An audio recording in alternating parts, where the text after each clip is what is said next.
ജാൻവി കപൂറും ഷിഖർ പഹാരിയയും തമ്മിലുള്ള ബന്ധത്തെക്കുറിച്ച് social media ചർച്ച ചെയ്യുകയാണ്. ആനന്ദ് അംബാനിയുടെ വിവാഹ ചടങ്ങുകളിലും ഇരുവരും ഒരുമിച്ച് തന്നെയായിരുന്നു എത്തിയത്. ഇപ്പോൾ താരത്തിന്റെ ആരോഗ്യനിലയെക്കുറിച്ച് സംസാരിക്കുകയാണ് ജാൻവി. താൻ പീരിയഡ് സമയത്ത് നേരിടുന്ന പ്രശ്നം, ശാരീരികവും മാനസികവുമായ ബുദ്ധിമുട്ടുകൾ തുറന്നു പറയുകയാണ് ജാൻവി. വീട്ടിലിരിക്കുമ്പോൾ പലപ്പോഴും താൻ പാരലൈസ് ആവാറുണ്ടെന്നും അതെല്ലാം PMSന്റെ ലക്ഷണങ്ങളാണെന്നും ജാൻവി കപൂർ പറയുന്നു. പീരിയഡ് സമയത്ത് വലിയ ബുദ്ധിമുട്ടുകളാണ് ഞാൻ നേരിടുന്നതെന്നും ജാൻവി പറയുന്നു. അതായത് ശരീരവേദന, വല്ലാതെ ക്ഷീണം ഉണ്ടാകും. ഷൂട്ടിംഗ് സമയത്താണെങ്കിൽ ഈ വേദനയൊന്നും തന്നെ ബാധിക്കാറില്ല. അതിപ്പോൾ എത്ര തിരക്കുള്ള ജോലിയാണെങ്കിലും വേദന അറിയുകയില്ല. എന്നാൽ വീട്ടിലിരിക്കുകയാണെങ്കിൽ താൻ പാരലൈസ് ആവുമെന്ന് ജാൻവി പറയുന്നു. ഈയിടെ തനിക്ക് ഹിപ്പ് വല്ലാതെ വേദനിക്കുന്നുണ്ടായിരുന്നു.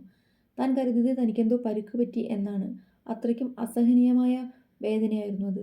അതും PMS ആയിരുന്നെന്ന് ജാൻവി കപൂർ പറയുന്നു.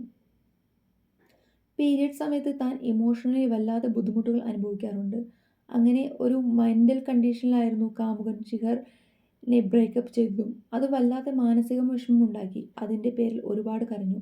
അവസാനം അയാളോട് പോയി ക്ഷമ ചോദിച്ചു. എന്നാൽ ഷിഖർ ഇതെല്ലാം വളരെ കൂളായി എടുത്തു. അങ്ങനെ എല്ലാ മാസവും ജാൻവി അയാളുമായി ബ്രേക്കപ്പ് ചെയ്യാറുണ്ടായിരുന്നു.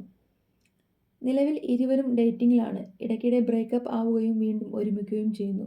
ആനന്ദ് അംബാനിയുടെ വിവാഹ ചടങ്ങുകളിൽ ഇരുവരെയും ഒരുമിച്ചുള്ള ചിത്രങ്ങൾ വൈറലായിരുന്നു. ജാൻവി പൊതുവെ എല്ലാ കാര്യങ്ങളും തുറന്നു സംസാരിക്കുന്ന പ്രകൃതമാണ്. കുടുംബത്തെക്കുറിച്ചും പ്രണയത്തെക്കുറിച്ചും ആരോഗ്യ പ്രശ്നങ്ങളെക്കുറിച്ചും അങ്ങനെ തുറന്നു പറയുന്നുവെങ്കിൽ ജാൻവി ഇതുവരെ മടി കാണിച്ചിട്ടില്ല.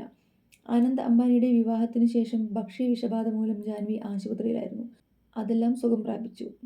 PMS എന്നാൽ സാധാരണ സ്ത്രീകളിൽ കണ്ടുവരുന്ന ഒരു അവസ്ഥയാണിത്. പീരിയഡ്സിന് തൊട്ട് മുന്നേ ഉണ്ടാകുന്ന ശാരീരിക മാറ്റങ്ങൾ, മൂഡ് സ്വിങ്സ്, ഭക്ഷ്യത്തിനോടുള്ള താല്പര്യങ്ങൾ, ഡിപ്രഷൻ, ദേഷ്യം, അങ്ങനെ ഒരുപാട് സൂചനകളാണ് ഇവയിൽ തിരിച്ചറിയാനാവുന്നത്. 4-ൽ 3 സ്ത്രീക്കും ഈ അവസ്ഥ ഉണ്ടാകാറുണ്ട്.